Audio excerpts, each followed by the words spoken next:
1. For context, I, 24 and female, am in an exclusive monogamous poly relationship with hubby, 34, and wifey, 27. We've been together for almost 5 years and are very protective and territorial of each other. We do not like people attempting to insert themselves into our business without prior consent. We are very open about our relationship, we see no reason to hide it, and no reason to not be proud of how far we've come. If approached politely and not creepily, we will even explain how our relationship works for those who are generally curious or have never heard of it before. Some people, however, apparently cannot understand the word no. Let's meet the cast. Me, your 5'4" friendly neighborhood queen of bitchitude, with zero tolerance for stupidity and creepy behavior, especially when it comes to wifey. Not afraid to stab a bitch. 10 out of 10 would recommend cake. Wifey, also 5'4", a little naive and sheltered, also 100% dork who will legitimately break out dancing if she gets bored enough. Why, you might ask? We have no idea. Hubby and I are also absolutely convinced she's missing a crucial screw-up there somewhere. We still adore the shit out of her, though. Hubby, 6'2" beanpole, who is way stronger than he looks due to excessive rock hounding. For those who don't know, rock hounding is when you go out and find specific types of rock to carve and polish into jewelry, and occasionally woodworking projects. His woodworking is actually pretty good, and I'm not being biased because he's my hubby. His last fish tank stand sold for over $200. Awesome, right? Gagbeard. Where the hell do I even start here? To put it bluntly, he's at max 5'7" and likely 30 years old, 300 or so pounds, has an absolute obsession with lesbians, and zero regard for personal hygiene. You know, the usual neckbeard type. Story. This happened about a week ago, on one of the rare occasions my partners had been given the same day off work. They both worked with the same company as drivers for NEMT, non-emergency medical transportation patients. And their day usually starts at around 4 a.m. and ends after 5 p.m. It was a nice day out, relatively cool for midsummer Southern California weather, and wifey and I decided that instead of driving the block to the pharmacy to drop off our new prescriptions and pick up our current scripts, we would walk. Little did we know this would be a very, very, very bad idea. The walk to the pharmacy was pretty uneventful and relatively nice. We avoided the morons and big shiny metal objects driving way too fast for a residential area, and continued on our way to our destination in peace. Side note, wifey is considered high risk due to severe asthma, so I tend to keep her as far from maskless people as possible, regardless of their vaccination status, because resistant strains exist, and I'd rather get it than her for both her sake and her passengers. We make our way to the back of the CVS to the pharmacy aisle and patiently wait in line for our turn, like normal people. It isn't too long before the dreaded stench became obvious behind us. And I do mean behind us, as in our pockets close. I could almost feel his gravitational pull in my skin behind us, and my guard went up rather quickly. I turn around and through gritted teeth politely remind him of the social distancing mandate and asked him to back up. He took this moment to rove his eyes up and down my body, barely containing his glee at a female talking to him, even in an obviously semi-hostile tone. He smiles, revealing yellowing teeth that are not covered by a mask, and obviously haven't been brushed in a while, and grunts. "Don't worry, milady, I'm not sick." And with another hungry look, adds quietly in a seductive voice, "I don't bite either." My creep meter skyrockets and breaks the atmosphere, but again, public space must be polite. I force a smile and turn back to wifey, subtly grabbing her elbow and pulling her a few steps in front of me and away from Gagbeard. She immediately notices the change in behavior and obeys without complaint, and says nothing when I put my palm against the small of her back to control how close she gets to the living sack of garbage-filled lard behind me. This, however, gets Gagbeard's attention rather quickly, as it is an obviously intimate gesture as my hand is maybe an inch from her ass. He quickly puts two and two together, who knew he could count, and asks in a very eager tone, "Is she your girlfriend?" Wifey, not being the brightest bulb in the lamp in most situations like this, doesn't hesitate to chirp, "She's my wife!" I resist the urge to both facepalm and throttle her. If there's one thing I've learned in neckbeard situations, you do not under any circumstances answer questions about your personal life. She apparently did not know this, or plain forgot. Gagbeard then launches into the most disgusting fetish-laced tirade of how sexy he finds lesbians, and how he wishes he could see them up close in action. Wifey suddenly realizes why my behavior changed so quickly and sends me a heavily apologetic look. The pharmacist lets us know it's our turn, and I quickly maneuver into the safety of the kiosk and begin the process of dropping off our new scripts and picking up our existing scripts. Our pharmacist is a good friend of ours since we come in about once every 2 weeks, usually during her shift, and asks how hubby is doing since the last time we came in it was to give her a script for nasal spray due to excessive nosebleeds. So naturally, she wants to know if he's doing better. Fatal error number 1 occurs. She asks what we're doing for his birthday since it was next week, and Wifey eagerly tells her we're making a calendar for his birthday for our bedroom, in full hearing of Gagbeard, who has now realized exactly what kind of relationship we are in. I hear an excited, "You guys are both dating the same guy," from behind us, and inwardly groan. It's one thing for normal people to know about our relationship, it's a completely different thing for a neckbeard to know about our relationship. I brace for the worst, it comes quickly. "Oh my god, I can't believe you guys are real. I've only heard stories about people with multiple partners. How does the sex work? Is it like a three-way, or does he watches you two get it on?"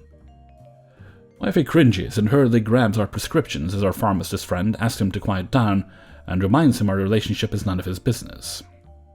He ignores this and continues to ask increasingly vulgar questions, the worst being, "So, does she taste good?"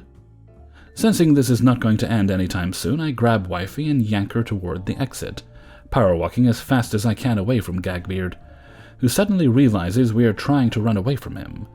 We hear a huff, and him asking for his prescription, and then we're at the door. We make our way down the sidewalk and apparently round the corner just as Gagbeard makes it outside, giving him ample opportunity to see exactly which direction we've gone. Fatal error number 2 occurs. I do not check behind us to see if he has followed us because I stupidly assumed he'd left well after we had. We make it to our street, before my common sense kicks in and I casually look behind us and almost shit myself to see Gagbeard watching us intently and following us a short distance. I promptly freaked the fuck out. On another side note, we live in the ghetto. Our neighborhood is literally known as Felony Flats by law enforcement and emergency services. It's not uncommon to hear gunfire at night, drunks banging on doors in the hopes someone opens the door so they can force their way inside into God knows what, and walk past multiple drug dealers loitering around the convenience store down the street. We hate it, but the rent is cheap, $680 a month for a 2-bedroom apartment and an enclosed garage, and we can't afford another place during the pandemic. I suddenly realize we are directly outside our triplex, and quietly order Wifey inside and to send hubby out to deal with what I now understand is a massive problem that I cannot handle myself. As she leaves toward our front door, I plant myself between our walkway and Gagbeard, who has caught up. "Did you actually follow us here?" "Well, I wanted to talk to you two and get to know you guys more." And he quietly murmurs under his disgusting breath, "And maybe join you." "Y'all, I lost my shit. Maximum bitch mode activated. What the actual fuck, dude? What gave you the slightest fucking impression we wanted anyone, let alone you of all people, to intrude on our relationship?" Gagbeard looks taken aback by my outburst and mutters, "Well, it's obvious your husband doesn't appreciate you two. He let you walk alone outside. He's just asking for a gentleman like me to whisk you away to safety. You need me." "You followed us to our house without our consent to try and demand entry into our relationship. Why the hell would you think that okay behavior?" "Well, I'm leaving, now," says hubby. I almost jumped for joy. Hubby had finally come out to deal with Gagbeard. Gagbeard looks him up and down, scowls at the knowledge that this skinny beanpole has 2 women he believes belong to him, and snaps, "And just who the hell are you supposed to be?" Hubby, to his credit, does not immediately rise to his challenge. I'm their husband, and you are not welcome here, dickbag. Gagbeard levels what he must think is his most intimidating glare and steps forward toward me. You don't deserve them. They'd be much better taken care of with me. Hubby looks furious and reaches into the pocket I know for a fact contains his hunting knife that gets sharpened once a week. Not wanting Hubby to go to jail for murder, I immediately step between them and snarl, "Leave now, or I swear to God you'll regret it." Hubby grins and steps back, knowing full well at this point the mini taser I constantly carry in my pocket is now on and ready. Knowing how it feels firsthand after claiming it's useless once, he does not want to be within arm's reach of me once it's active. Gagbeard does not know this and takes another threatening step in my direction in an attempt to save me from the unworthy Chad. My hand strikes out faster than he can blink, connects with his man boob, and begins loosing 10,000 volts of unadulterated pain fuel into his body. I have never heard a grown man scream so loud before in my life, and it was fucking glorious. I got a huge sense of satisfaction from his blubbering and the puddle of pee that was slowly forming in his sweatpants.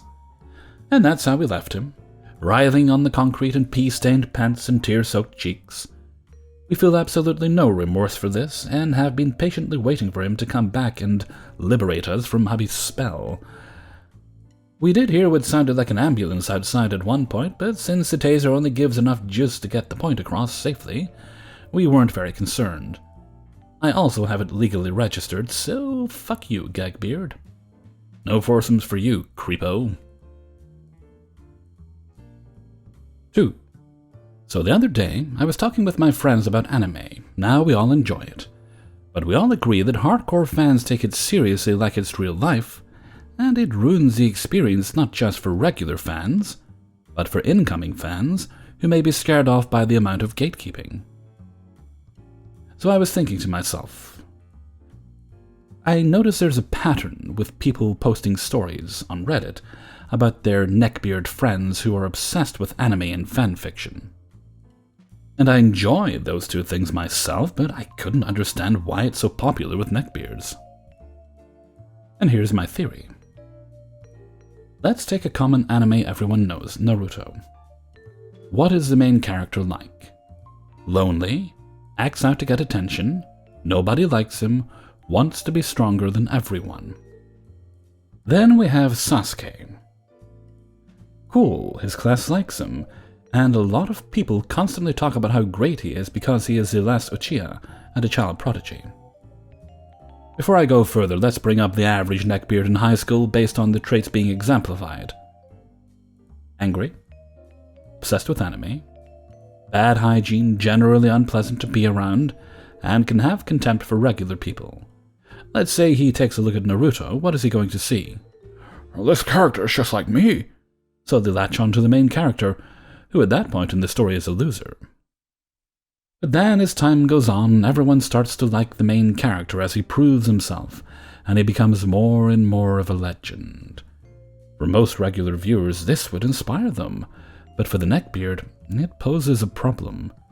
He doesn't see this struggle and pain the main character goes through.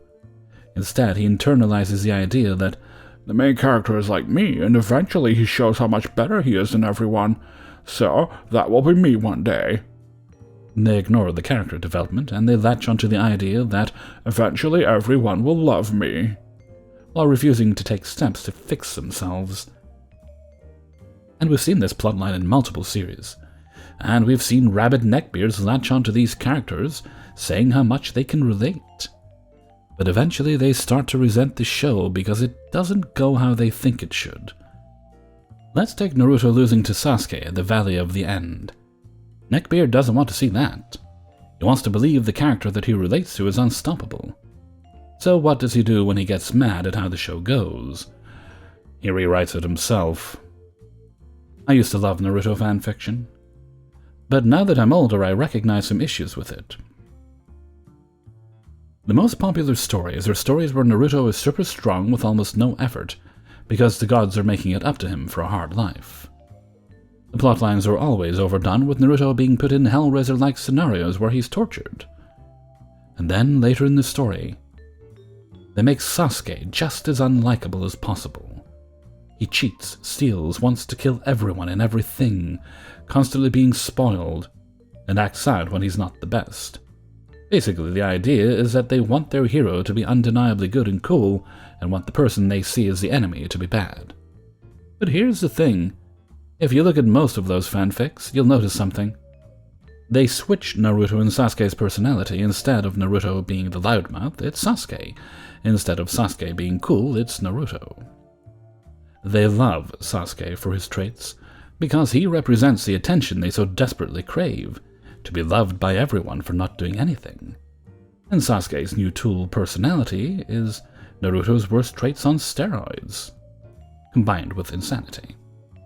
They ignore all the character development of the show in order to focus on their own revenge fantasy on this character. Why? Because I think it represents their own rage at the people around them. Whether it was the kids who picked on them in high school, the friends who abandoned them, or the teachers who tried to help, it failed. Fanfiction can be fun when well written, but there will be so many written with the attitude of, I'm pissed at the world and this is how it should be. Now, I know this sounds crazy, but have you noticed how many super strong Naruto fanfics there are, where Naruto has a harem of the hottest girls in the show? Does this represent the sexual frustration some neckbeards feel because they can't get a girlfriend? Adding on to that, does it also represent the idea of them believing they deserve the perfect woman? After all, anime shows the most beautiful characters with large breasts, shapely bodies, and basically they appeal to the male gaze. To the point where hardcore neckbeards will think, real women aren't as good as my waifu.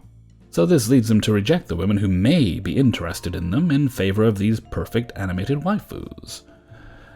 Anime is a great thing, but I believe the reason so many neckbeards can latch onto it is because they want the idea of everyone loving them, but without all the struggle that the main character may go through.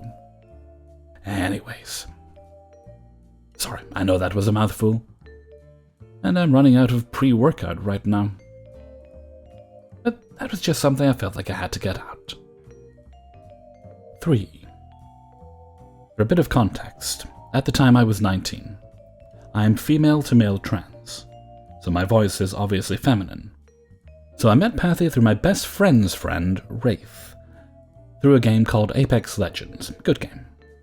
We played with him now and then, but this day we just happened to get a bit flirty while we played. And I mentioned I liked his voice. It helped calm me. He asked for my number so we could text. Unfortunately, or fortunately, my phone had been off for 2 years, so I didn't have service. So I offered him my Insta. One of my public ones. Pathy then offered to pay my phone bill? Or at least put me on his plan because he can have a couple of other people. Him and Wraith exchanged numbers and we exchanged Instas. At one point, when Wraith left to go make ramen, he started telling me about how he got in a major accident that ended up breaking one, or maybe both, but I honestly don't remember, of his knees, and he's been crippled since. Before Wraith came back, he mentioned he had never told anyone outside of his family. He also mentioned he didn't have many friends. I had to get up at 3 a.m. the next morning, so I ended up getting off a bit early. We messaged back and forth a bit. And then I ended up falling asleep, cause it'd be like that sometimes. When I got up, I noticed my Wi-Fi had turned off between when I fell asleep and woke up. Whatever. Not a big deal, or so I thought. When I got to work, I answered messages from my close friends and just let them know that I was fine and my Wi-Fi had just been turned off. They know about my mental health, and it's not good when I go radio silent. I ended up going to work without checking on Pathy. And I didn't check on him until my first break at like 10 a.m. or so. I had about 20 messages from him, one of them sticking in my mind. You got me all hot and bothered and then you ghost me. With the ghost and skull emojis. My flirting was playful, not sexual, and it lasted maybe one game, about 15 minutes, and then I stopped. What did I say could possibly get him hot and bothered? I apologized and told him that my Wi-Fi had been cut off and it would probably be a week until it got turned back on. I sent him a picture with some sort of caption like, "My new mask came in and now it matches my hat." Both Bakugo themed. He said they were nice and quickly calmed down. Hear this happening a couple of more times until my Wi-Fi got turned on. I would ghost him until I got connected to Wi-Fi, and I would apologize, the occasional pic of me in some stupid caption now and then. I had to constantly remind him that I am trans, do not call me a girl, do not call me a woman, do not refer to my chest or anything that could give me dysphoria. At one point, Pathy mentioned he had a 17-year-old daughter. Wait, how old are you? He was 31, turning 32. I did the math and it fucking unsettled me. He would have been 15. I eventually expressed my discomfort about how I was literally 2 years older than his daughter. He then profusely apologized and said he'd never want to hide anything from me. I'm genuinely kind-hearted and gentle-natured, so I let this go on for probably a little too long. Between the time we started talking till the end of the week, he has 1. Mentioned my chest multiple times, 2. Called me his short king who will give Pathy bubble baths, 3. Called me his trophy husband at least twice, and 4. Just been overall very, very clingy when I stopped talking to him for more than 30 seconds. I know I'm clingy, but that's after getting to know someone. At one point I asked, "Why haven't I ever seen you? You've seen my face." He said he didn't like his picture taken often. I try not to judge people on their looks, but he was a neckbeard. All the flags suddenly waved in my mind. I ended up having a bad panic attack, with Wraith on the receiving end. I blocked Pathy on both my Insta public accounts and even on my private one that he didn't know about, just in case, and blocked his PSN account. Wraith also got creeped out after I explained to them the next day, with a clear mind, what ended up setting me off. They were glad nothing happened to me, and also reassured me that they would never attack me, like I kept anticipating during my panic attack. I haven't heard anything from Pathy, and as far as I know he hasn't tried contacting Wraith either, and to my knowledge he wanted to seem nice, and that was the only reason why he exchanged numbers with them, considering he barely sent 2 messages to Wraith while he basically spammed my phone. A little fun fact, I called us by our mains from Apex Legends. Wraith means Wraith, Pathy mained Pathfinder, and in case you want to know, I'm an Octane main. 4.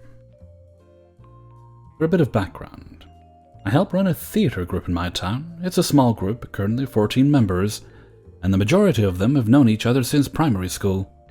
About 3 years ago, we got some new members who thankfully stuck around. Derek was one of these people. He's your typical neckbeard, questionable hygiene, anime shirt, some peach fuzz around the neck area, you know the type. He can also have quite a bit of an attitude when he wants to, especially when it comes to the girls in the group. And one of the boys, Josh, we'll get into that in a bit. This particular story happened about 2 years ago. Myself and Alan, the main guy that runs the group, make a list of potential shows and let the group vote on which one they'd like to perform. This particular year, the winner was Joseph and the Amazing Technicolor Dreamcoat.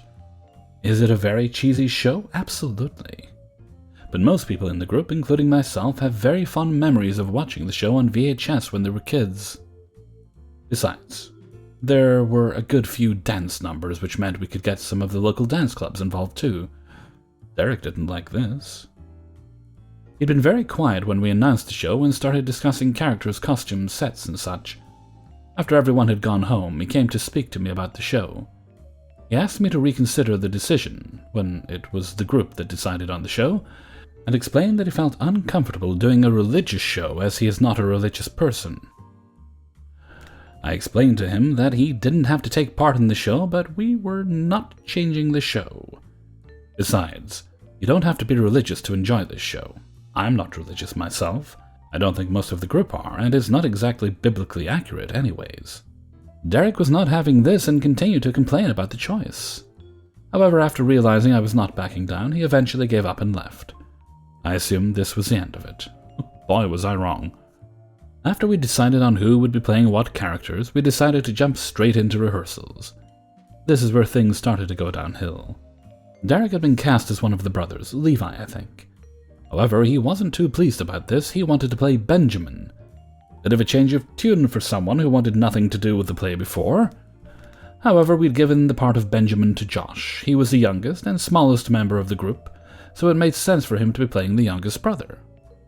The other boys tend to baby him a bit anyway, and it added that little bit more to the show to see them acting like real brothers.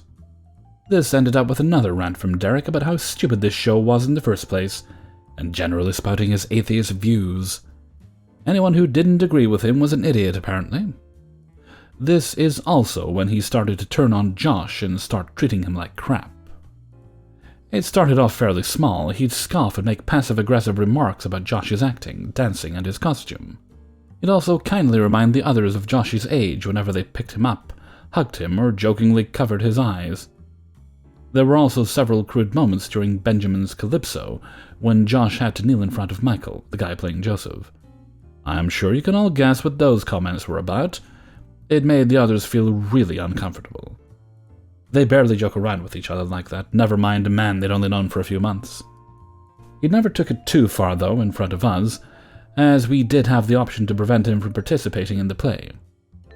But we found out later, after Derek left the group, that's a whole other story, that he had been extremely horrible to Josh whenever they were alone together. For example, during this time, one of Josh's pet rats had grown extremely sick, and he had to be put to sleep. Josh, of course, was very upset about this, and hadn't been as upbeat as usual in rehearsals. I was later shown screenshots of the text Derek had sent him, calling him pathetic for crying over a stupid rodent, and telling Josh that he'd ruined the rehearsals with his moping. He'd invite Josh to go over the songs with him, only to berate Josh for, well, whatever he felt like, really. However, Josh wasn't the only one who had to deal with Derek's behavior. Two of the dancers from the show told us later that Derek had been extremely inappropriate with them. The first girl, Sarah, was Derek's dance partner for one of the songs. According to her, he'd constantly make jokes about how funny it would be if her skirt lifted up, or how he hoped she'd be wearing sexy underwear if it did. Then he'd have something nice to look at. I genuinely feel grossed out just typing it. He'd also asked her out several times, even going as far as asking the other boys in the group to ask her out for him. Thankfully, they didn't. Around this time, Derek would share posts on Facebook or write status about how he was going to be alone forever, and how girls don't care about the good guys. Alan and I weren't really sure what caused these posts at first, but according to Sarah, the posts would always come out after she had rejected him. The second dancer was a girl closer to my age, about 24 at the time, and she did tell us about Derek's creepiness. He never said anything inappropriate to her explicitly, but she let Alan and I know that he spent most of their conversations talking to her chest, which, let's be honest, would make most people uncomfortable.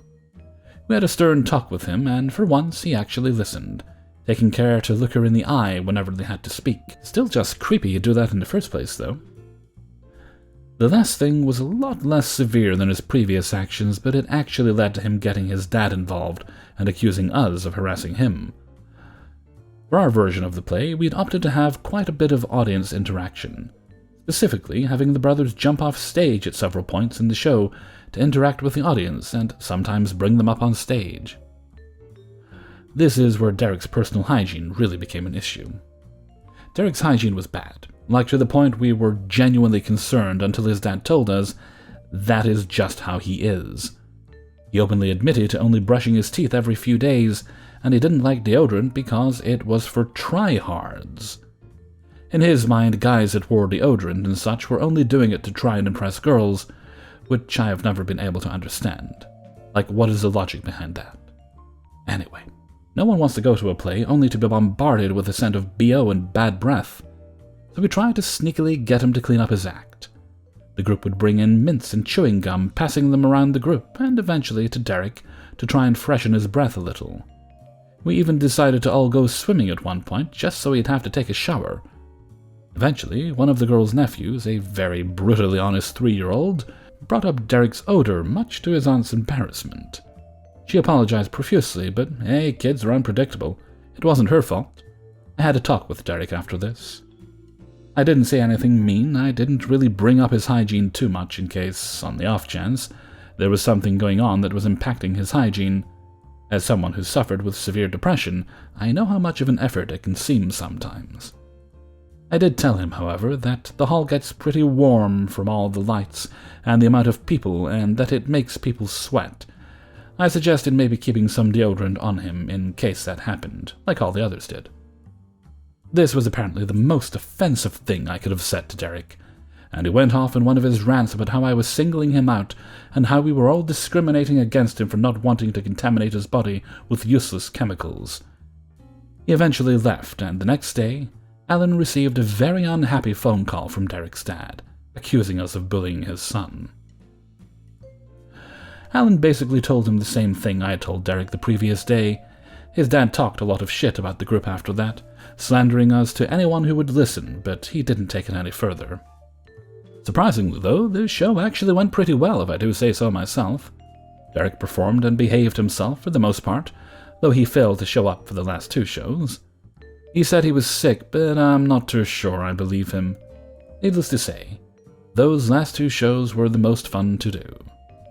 Anyways, that's my story, or jumble of events about our theatre neckbeard, Derek. 5. Backstory. I am male, have been a long-time fan of the Japanese manga Yu-Gi-Oh! Since I was a kid. Since I was 5, I'm 23 now. I had a deck and the original dual disc from the DM series Duel Monsters, and I was a big fan of the show. Over time, I lost cards and eventually gave my dual disc to Goodwill.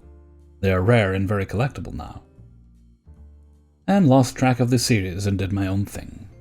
In 2018, after I got my first paid job, I started to dig back into the TCG trading card game after finding a bunch of cards that an old high school classmate of mine gave me. I learned there was a card shop that opened up in the town where I worked, and I went and met the owners. It was a father and son shop, and they primarily support Magic the Gathering. They said they were trying to make a Yu-Gi-Oh! Tournament and are trying to find players. I said that I would be interested if they did form one, and they were happy to hear that.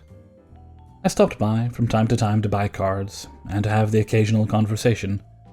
One day they told me that they made tournament dates. Back then it was Fridays and Sundays. But the problem was I worked night shifts from 2 p.m. to 11 p.m.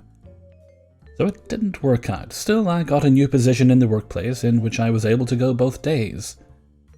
This was the time I met the subject of this story.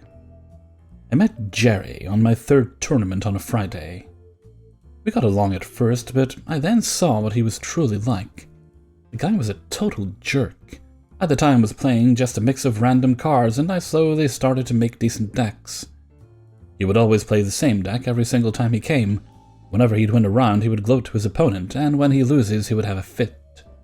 There would be times where I would buy booster boxes of 24 card packs, ranging from 5 to 9 cards per pack, and sort out the high rarities, ultra rares, and secret rares, and the commons apart, and he would invite himself to pick through my piles and choose what he wanted to trade for. The way trading works is that we would trade for equal value of a card or cards. If I pick cards that have a value of $30, the person being traded with picks cards that are up to or equal in value. This can be any number of cards as long as it equals what I picked out. When he would do that unexpectedly, it shocked me because I hadn't found the value of what I pulled yet. There would even be times where he would open the card packs with me when I didn't give him permission. Whenever I buy boxes and he does that, it makes my blood boil. There was one set I bought and he started opening packs, once said, "This box sucks, dude. Why do you even buy these?" It pissed me off. Coming from a guy that never played anything else is just insulting me. At that point, I confronted him and said to him, "Look, just stop. I bought these boxes, not you. I need time to look through what I got and then decide if I want to trade them or not." He took the hint and left me alone. Since then, he was still as toxic as ever. There was even a kid who would join us on Sundays now and then, and he would be mean to him. I played the kid before, and he was a good kid and didn't deserve that sort of treatment. Now to the good part. The part you're probably waiting for. On a Sunday tournament. There were just 6 of us playing at first. Sundays always had less people then. Jerry came in to sign up. On Sundays, you have to sign up by 10 a.m. We were all just about to play when we heard this exchange. "No, you can't have a winning buy." For context, during a tournament, if there's an odd number of people, someone is bound to not have an opponent. The person who isn't matched up with someone gets an automatic win, known as a bye. If you show up late, you get a losing bye. "Come on, how about I buy one?" "No, you cannot. Those are the rules." Jerry got his OTS pack, a pack of 3 cards that you get upon entry, and opened it. We all can hear him say, "Fuck this place." There was something he said to the owner which we didn't catch, but by how the owner reacted, we knew it wasn't good. They argued for a few minutes, and all we could do was shuffle our hands and just listen. I don't remember what they said, but I do remember that the owner was angry when he said his final piece. "I don't ever want to see you in here again. Get out." Jerry left in a rage, and we sat there quietly looking at each other. The owner came over with some open booster boxes that still had some packs in them. "I'm very sorry that you guys had to witness that. I apologize. As a token for understanding, you guys can choose up to 5 packs on the house. I insist."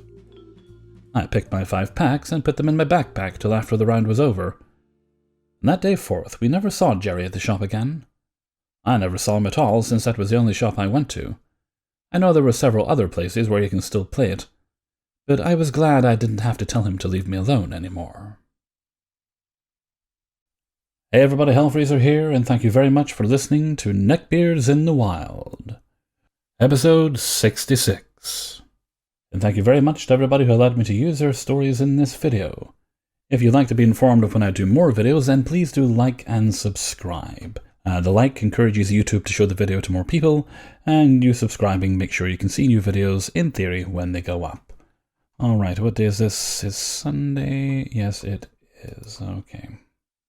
I'm going to keep the rest of the outro a little bit short today, as I plan to do as much relaxing as possible for the rest of the day. And with that, I'm going to head off for now. So until next time, thank you very much for listening, and take very good care of yourself.